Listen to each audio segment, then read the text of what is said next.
I walked into that glossy building with a warm lunch and a proud heart. And the first thing that hit me was the sharp smell of bleach and laughter that did not belong there.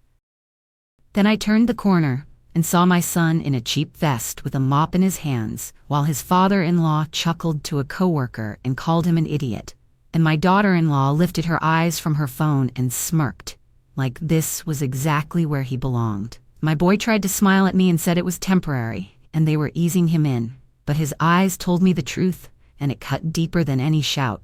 So I set the lunch down on the floor without a word, walked outside into the cold air, and called the one person who would listen. Thank you for being here with me tonight. Please tell me in the comments where you are watching from. My name is May, and I live in Maine, and as I walked out of that building, with the bleach still stinging my nose and the picture of my son on that wet floor burning in my mind, I told myself to breathe and to remember who I am and what I have survived.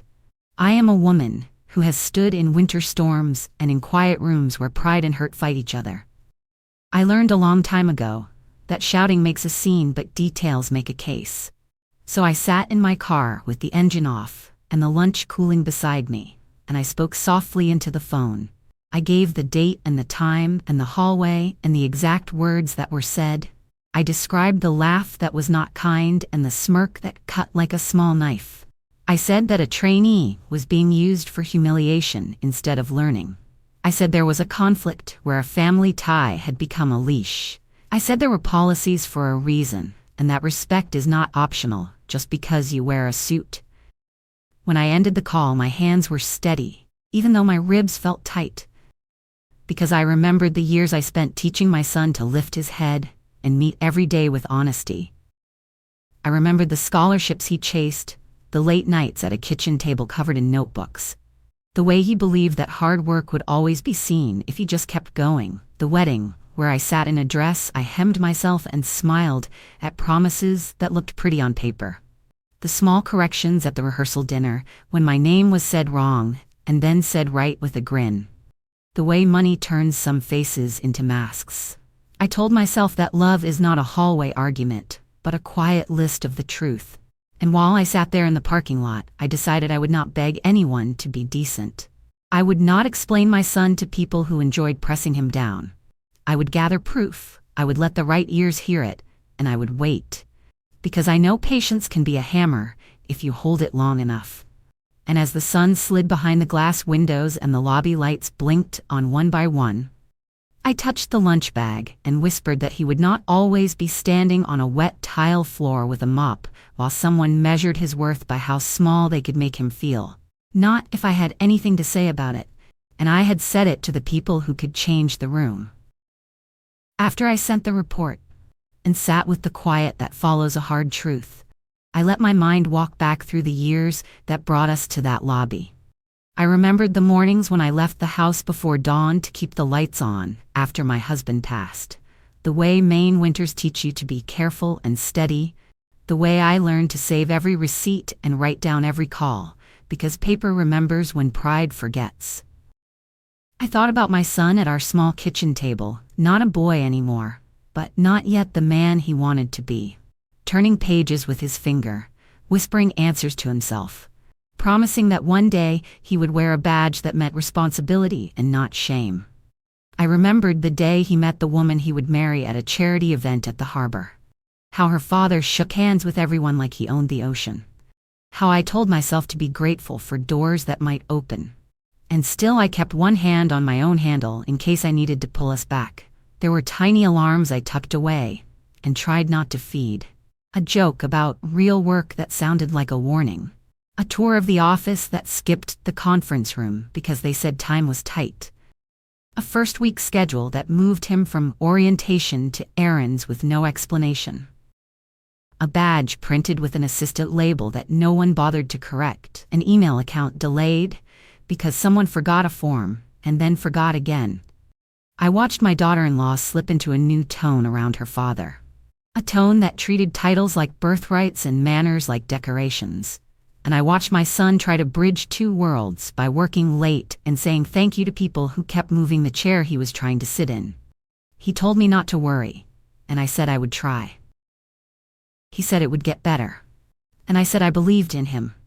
And at night, I folded receipts into a neat stack, because habit helps when hope is tired. I was not looking for a fight, I was looking for fairness. And when I found none, I chose a road that does not need raised voices.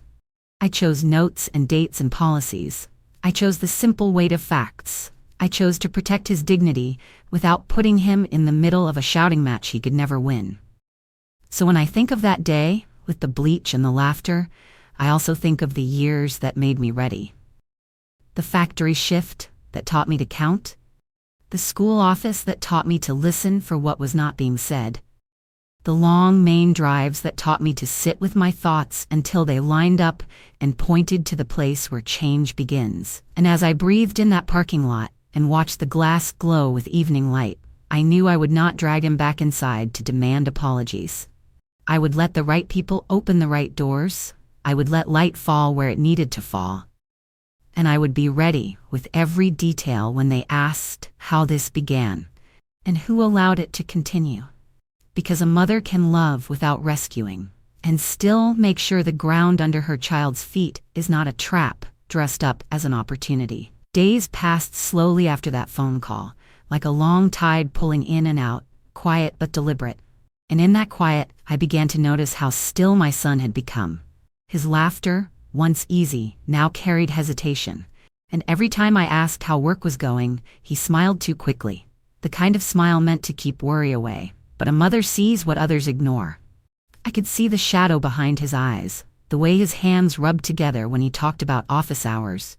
He said they were easing him into management. But he came home smelling of detergent and floor polish, not coffee and paper and the ink of real work. He told me the company had a strict hierarchy, that everyone started from the ground, but no one else his age was holding a mop. I listened, nodded, and said less than I wanted to.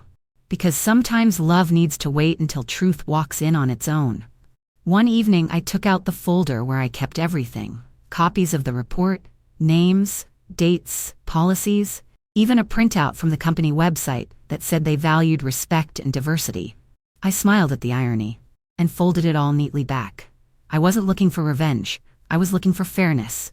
Fairness for the boy who had stood beside me when times were hard and never complained about used shoes or hand-me-down coats. Fairness for the man who had believed good work would always be seen for what it was. I remembered his graduation day. How the wind off the coast lifted his robe and made it look like a sail. How he said he wanted to make something of himself. How proud I was that day. I held that memory close now. Not to cry, but to remind myself that no humiliation could take that spirit away. Not if I protected it with truth. I thought of the daughter-in-law, who had once called me strong when she needed help planning her wedding, and how she looked through me now like I was part of the furniture. Power has a strange way of turning people inside out. It can make them forget who helped them climb and who kept the ladder steady. But time has a way of evening things, it always does. So I waited, quietly, every night sitting by my window in Maine, watching the harbor lights flicker on the water, telling myself that soon those who built their walls on pride would hear the echo of their own cruelty, and that when the truth arrived, it would not need my voice to announce it. It would speak for itself, in reports and signatures and meetings behind closed doors.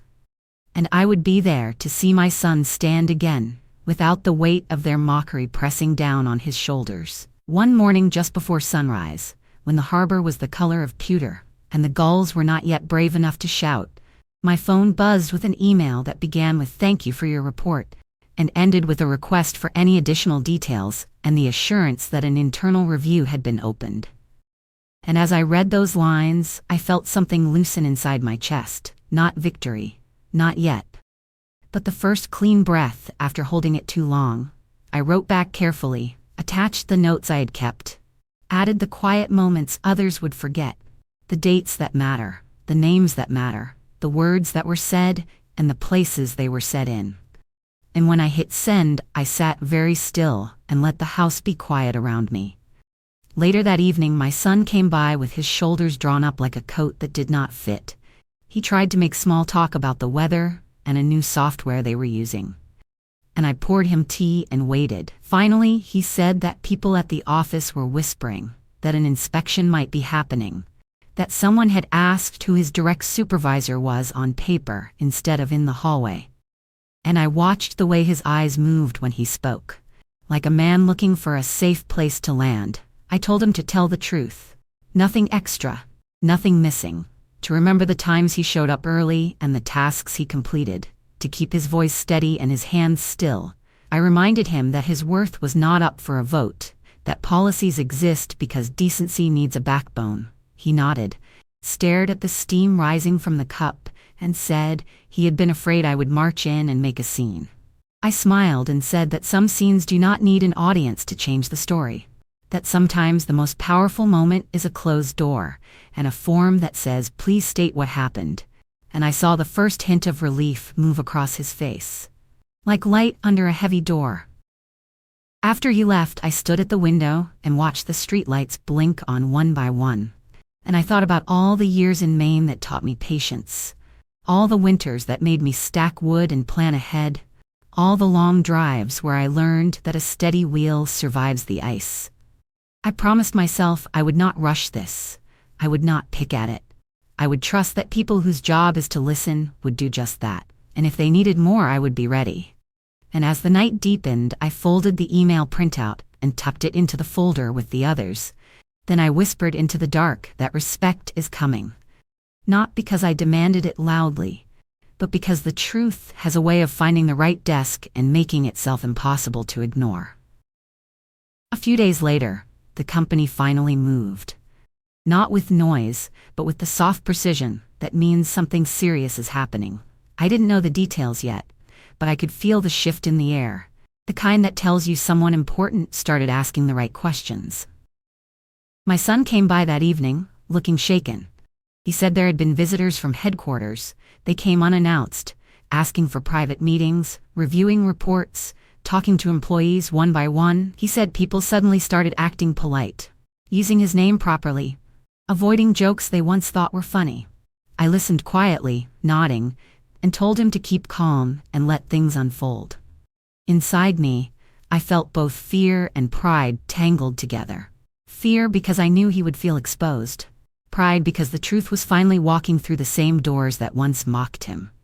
I didn't tell him about the call I had made or the emails I had sent. I wanted him to believe that decency sometimes finds its own path. He said his father-in-law had been summoned to a separate office and had not come back for hours. No one knew what was said, but when he returned, his voice was softer and his face looked older. I told my son to rest, that storms do not last forever. And after he left, I stood by the window, watching the lights flicker across the water, whispering that sometimes justice does not roar. It arrives on quiet feet and takes its seat without asking permission. By the end of that week, the silence in their office had changed shape. It was no longer the kind of silence that comes from arrogance, but the kind that follows when people begin to wonder who is watching. My son called me during his lunch break, his voice low but steadier than before. He said the inspectors had asked everyone about their roles, about hours, about supervision, and how decisions were made. He said they even asked if family ties affected promotions. I could hear the disbelief in his voice, like someone finally saw what he had been trying to live through without breaking. He told me his father-in-law's office door stayed shut most of the day, and that the tone in the building had shifted. Polite words replacing laughter, sudden meetings replacing gossip. I listened and told him again to stay honest, to keep doing his work and let time handle the rest. When we ended the call, I sat by my window with a cup of tea and let the weight of those months roll off my shoulders. I thought of all the people who think power gives them permission to humiliate, and how fragile that illusion becomes when truth enters the room with a clipboard and a question. In that moment, I didn't want revenge. I wanted restoration. I wanted my son to remember his worth without anyone having to tell him. And I wanted every person who had stood by laughing to understand that dignity does not disappear just because someone tries to mop it away. The harbor outside was calm. The air smelled faintly of salt and pine, and I whispered to myself that what's done in cruelty often unravels quietly, thread by thread, until those who stitched it together are left holding nothing but their own shame.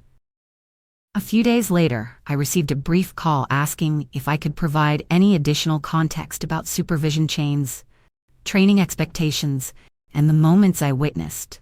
So I sat at my kitchen table in Maine, with the folder open, and answered every question slowly and clearly. I described how titles were used like decorations, while real work was pushed down. I explained the difference between starting at the bottom to learn and being kept at the bottom to be shamed.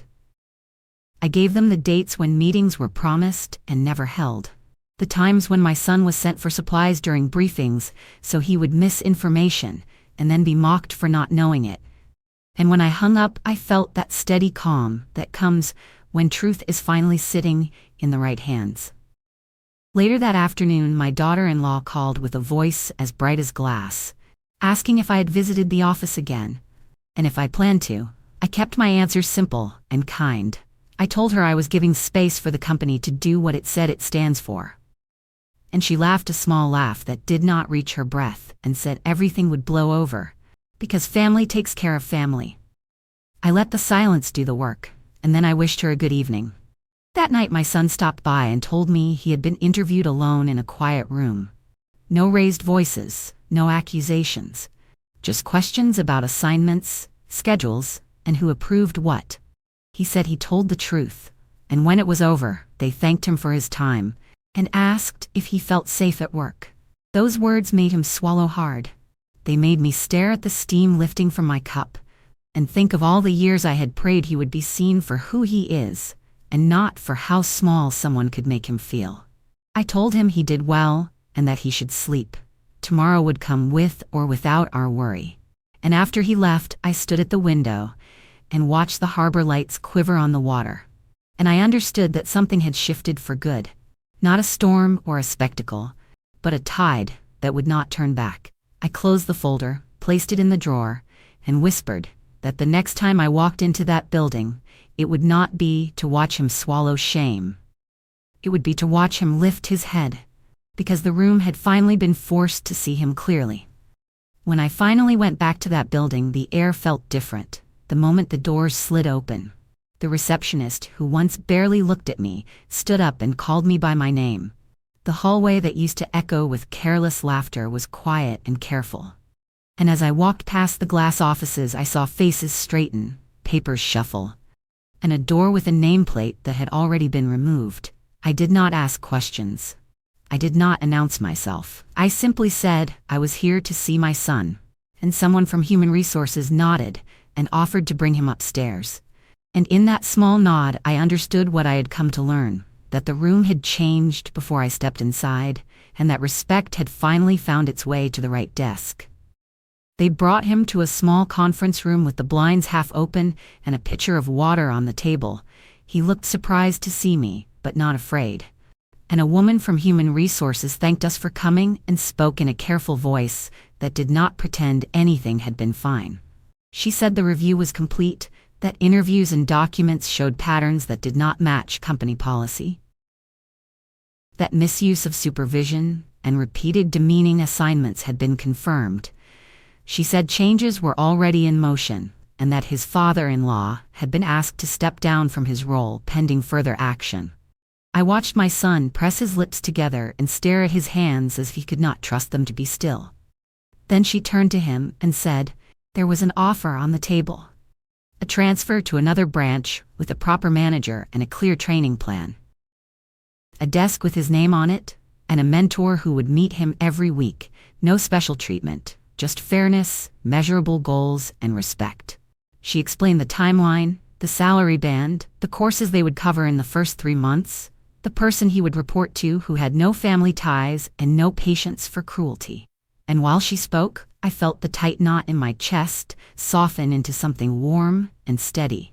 My son asked if this meant he had done something wrong, and she shook her head and said it meant the system would do what it promised to do, protect people from being ground down by pride. He took a breath that sounded like the first real breath he had taken in weeks, and said he would accept. Then he looked at me, and I saw the boy who used to study at our kitchen table, and the man he was becoming line up in the same face. After the papers were signed, she asked if I had anything to add, and I said only this: that work has weight, and words have weight, and both should be carried with care. We stood to leave, and in the hallway I passed a door with the blinds drawn and a nameplate missing. The same corridor that once held laughter now held quiet footsteps, and I did not feel the need to say, "I told you so," to anyone. I simply walked beside my son toward the elevator, and when the doors opened, I saw his shoulders lift a little, as if someone had finally taken a stack of bricks out of his coat. In the days that followed, the air around our lives grew lighter.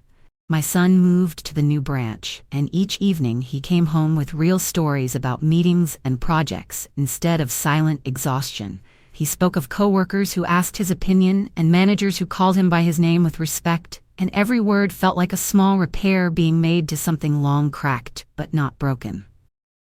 Then one afternoon my daughter-in-law appeared at my door, eyes red, voice sharp, saying I had ruined her father's career and that people were talking. I let her words pass over me like rain on stone. Then I told her calmly that I didn't ruin anything, that her father's pride did, that the moment he confused cruelty with leadership. She stood there speechless, and for the first time I saw her face without its armor. A person learning what it means to face consequence. When she left, I closed the door softly and whispered to myself that justice doesn't shout when it arrives. It just settles in and stays. As weeks turned into months, peace began to feel normal again. My son grew into his new role with quiet confidence, and the heaviness that used to sit in his shoulders was gone. He carried himself with purpose, came home with ideas and laughter, and the house started to sound alive the way it used to. Sometimes he would thank me without words, just a glance that said he knew. And that was enough.